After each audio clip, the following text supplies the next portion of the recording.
It was a rainy evening. The streets were wet and the sky was gray. I was waiting at the bus stop, holding my umbrella. There were only a few people around, everyone was quiet. Then I noticed a girl sitting alone on the bench. She looked around 15 years old. Her clothes were soaked and she had no umbrella. But that wasn't what made me stop and stare. She was crying. Her face was down and her eyes were red. She was trying to hide her tears, but I could see them. Something inside me said, "Go talk to her." So I slowly walked up and sat on the other side of the bench. I didn't say anything at first. I just opened my umbrella and held it slightly over her head too. She looked up, surprised, but didn't speak.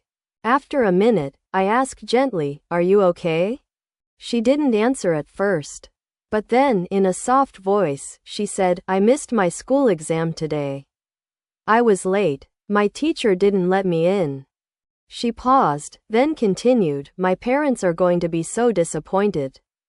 I studied so hard. I just got late because I was helping my little brother get ready." Tears ran down her face again.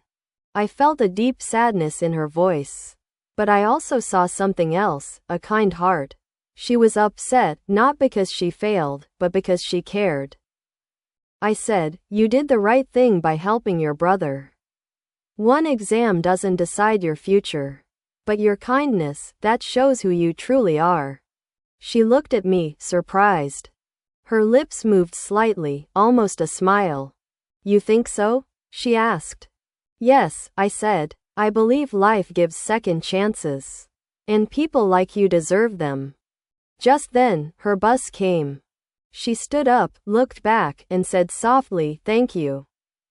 She smiled, a real smile this time, and got on the bus. I stood there, watching the bus drive away. The rain had stopped. Message of the story. Sometimes, a few kind words can change someone's entire day. We never know what people are going through, but we can always choose to be kind. Repeat after me, speaking practice. 1. You did the right thing. 2. One exam doesn't decide your future. 3. Sometimes, a kind word is enough.